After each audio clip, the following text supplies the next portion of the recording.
Saudara yang terkasih dalam Tuhan, kita jumpa lagi dalam renungan hari ini bersama saya Pendeta Andi Silalahi. Pembacaan firman Tuhan dari Yesaya 60 ayat 1. Sebelumnya kita berdoa terlebih dahulu. Tuhan, kami mau mendengarkan firman-Mu, kami mohon tuntunan Allah Roh Kudus yang menerangi hati kami, sehingga kami dapat memahami firman-Mu dengan baik. Dalam nama Yesus kami berdoa. Amin. Yesaya 60 ayat 1, demikian firman Tuhan. Bangkitlah, menjadi teranglah, sebab terangmu datang dan kemuliaan Tuhan terbit atasmu. Berdasarkan firman Tuhan ini, renungan kita diberi judul Menjadi Terang Bagi Dunia. Saudara yang terkasih dalam Tuhan, melalui tema Menjadi Terang Bagi Dunia, ada 3 hal yang akan kita renungkan, yaitu pertanyaan tentang siapakah terang itu, bagaimana membawa terang, dan apa dampaknya bagi dunia. Yang pertama, pertanyaan tentang siapa terang itu. Dunia identik dengan kegelapan. Konteks bacaan kita berkisah tentang Yesaya yang menyampaikan nubuat. Ketika itu, Yehuda berada dalam situasi dan kondisi yang gelap. Bangsa Yehuda menjadi tawanan, pembuangan di Babel. Situasinya sangat sulit, seolah-olah tidak ada harapan. Dosa dan pemberontakan membuat mereka makin jauh dari Tuhan. Namun dalam kondisi yang demikian, Allah hadir berfirman melalui Nabi Yesaya.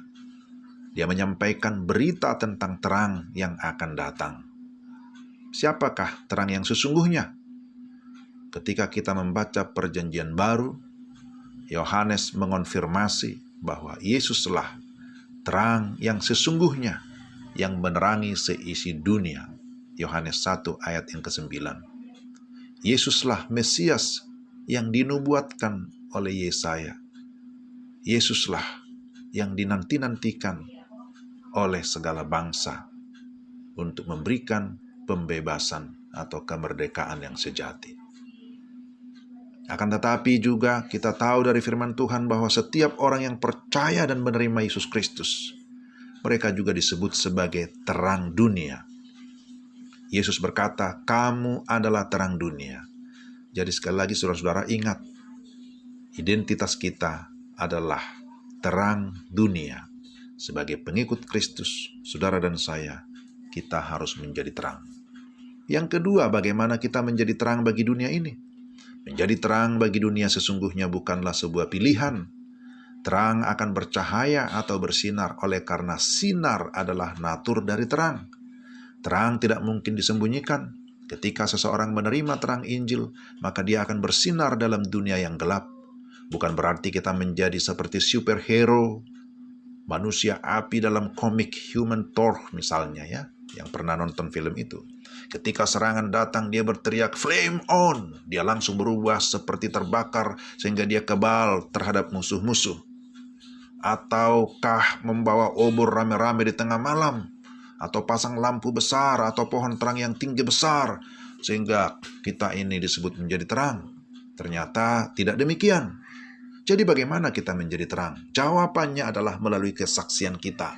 Kesaksian memiliki 2 sisi yang tidak terpisahkan seperti mata uang yang memiliki 2 sisi. Pertama, kesaksian melalui kehidupan. Kehidupan yang seperti apa? Kehidupan Kristen adalah kehidupan yang otentik dan berintegritas. Otentik artinya asli, tidak pura-pura atau tidak pakai topeng. Berintegritas berarti kehidupan yang dapat dipercaya, kehidupan yang jujur dan setia. Adanya kesatuan antara kata dan perbuatan, sinkron. Lalu berikutnya, kehidupan yang penuh dengan belas kasihan. Hendaklah kamu murah hati, kata firman Tuhan. Peduli kepada orang lain, peduli pada lingkungan, menolong orang-orang yang lemah, menolong orang yang sakit, orang-orang yang menderita, yatim piatu. Khususnya pada masa-masa COVID seperti ini. Ini adalah peluang bagi kita untuk apa? Untuk melakukan tindakan iman, bagaimana kita menjadi terang. Mau berbagi, mau memberi diri. Itulah kesaksian melalui kehidupan. Tapi yang kedua, kesaksian melalui pemberitaan firman Tuhan. Pada zaman ini, Pemberitaan bisa melalui media cetak, majalah, buku, jurnal, dan alat-alat elektronik lainnya. Ada audio, ada audio visual, ada video, ya ada YouTube dan berbagai media sosial lainnya. Selain itu tentu bisa melalui perkataan langsung, percakapan secara langsung atau secara pribadi. Itu bisa kita lakukan. Apa yang kita perkatakan, apa yang kita beritakan, tentu bicara tentang kabar baik tentang keselamatan, kabar baik tentang ada pengampunan, kabar baik tentang ada pemulihan, kabar baik tentang ada kehidupan kekal. Dan itu ada di dalam Yesus Kristus sebagai Tuhan dan Juru Selamat satu-satunya. Yesus mengasihi semua orang.